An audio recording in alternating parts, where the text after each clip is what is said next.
अस्सलाम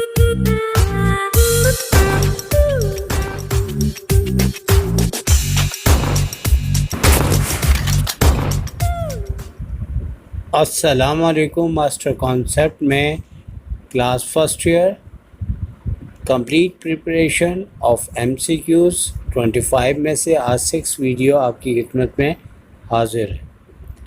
तो आज की वीडियो में हम चैप्टर नंबर 3 से एक ऐसी MCQs बताएंगे जो यकीनी तौर पे आपके पेपर में आती रही है और आती रहेगी, और ये आपकी पहली MCQs है। और याद रखें कि आपकी फ़र्स्ट टू 5 MCQs एक जैसी हैं, मिलती जुलती हैं, और उनमें से कोई एक MCQs आपकी यकीनी तौर पे आती है। और फर्स्ट MCQs को हम पढ़ते हैं। The roots of quadratic equation are equal if. अब बुनियादी तौर पे हमारे पास एक डिस्क्रीमेंट का फार्मूला होता है जिसमें d is equal to B square minus 4ac है। तो बुनियादी तौर पे इसका आंसर हम d के बजाय जैसे ऑप्शन दिया हो B square minus 4ac equals to 0, तो इक्वल के अंदर 0 आंसर इसका होगा। तो नंबर 2 पे चलते हैं। The roots of quadratic equations ax square plus bx plus c equals to 0 और real if B square minus 4ac is dash. अब इसमें भी ऐसा ही है। अब रियल का मतलब होता है कि जब आपके पास डिस्क्रीमेंट ग्रेटर देन 0 हो, और फिर डिपेंड करता है कि आपको कैसा ऑप्शन दे रहे हैं। और ऑप्शन या तो ग्रेटर देन 0 डिस्क्रीमेंट का, या फिर जो ऑप्शन हो उसके मुताबिक, या फिर पॉजिटिव भी कहा जा सकता है। लिहाजा हम आपको इसका कंप्लीट कॉन्सेप्ट दे रहे हैं। अब नंबर 3 पे आते हैं। तो यहाँ पे पूरा का पूरा वही सिस्टम है, सिर्फ आखिर में चेंज है। The roots of quadratic equation are real and unequal if B square minus 4ac is dash. अब आप देखें कि यहाँ पे रियल एंड अनइक्वल दे दिया गया है। तो रियल का मतलब होता है पॉजिटिव, और अनइक्वल जब 0 ना हो। तो डिस्क्रीमेंट का पॉजिटिव होना यानी कि ग्रेटर देन 0, अंडरस्टूड। ये पॉजिटिव नंबर को शो करता है, जो इसका आंसर होगा।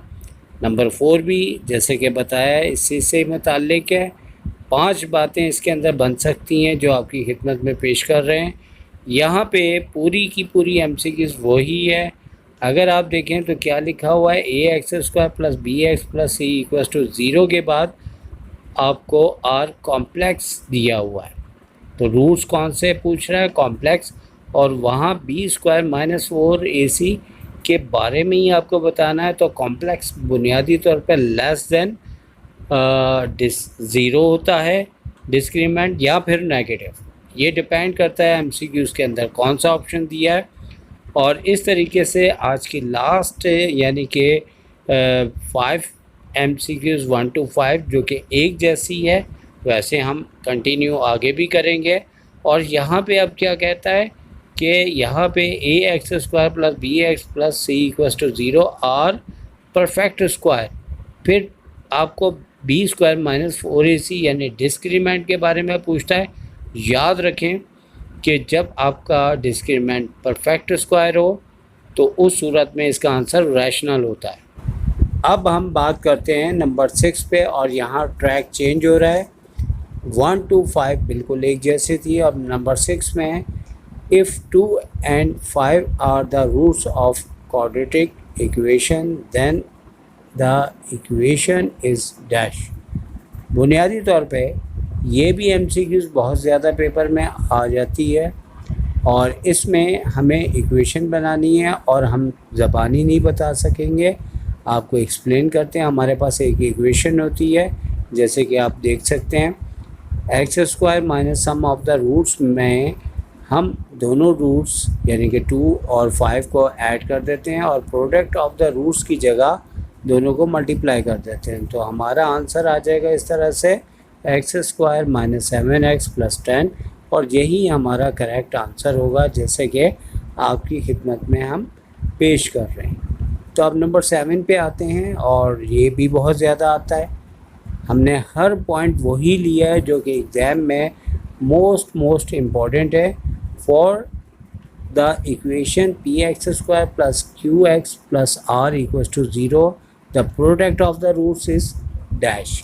तो ये हमारे पास एक फार्मूला होता है जिसकी बदौलत हम ax² plus bx plus c equals to 0 हो तो product of the roots c upon a होता है। तो इस तरह से हमारे पास इसका आंसर r अपॉन p हो गया, चूँकि c की जगह r और a की जगह p लिखा हुआ है। नंबर 8 भी इसी से रिलेटेड है, लेकिन यहाँ सम ऑफ द रूट्स लिखा हुआ है, जबकि पहले प्रोडक्ट ऑफ द रूट्स था।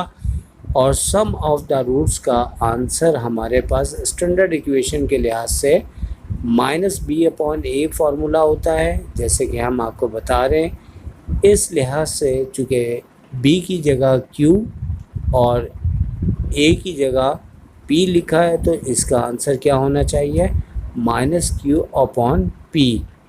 तो अब नंबर 9 और आज की लास्ट MCQs है, लेकिन याद रहे कि ये इससे पहले भी आई थी और हमने अब आपको इसको दोबारा बता रहे हैं। लेकिन पहले ये था कि हमारे पास डिस्क्रीमेंट परफेक्ट स्क्वायर दिया गया था, जबकि अब है नॉट परफेक्ट स्क्वायर डिस्क्रीमेंट हो, तो इसका आंसर हमारे पास बुनियादी तौर पे इर्रेशनल होता है, और इर्रेशनल आंसर इसका होगा हमारे पास।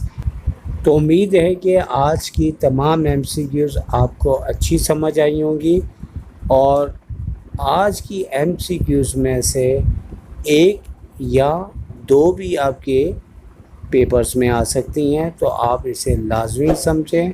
और कोई प्रॉब्लम हो तो हमें आप कमेंट करके पूछ सकते हैं। सर शाहिद को इजाज़त दीजिए। टेक केयर, अल्लाह हाफिज़।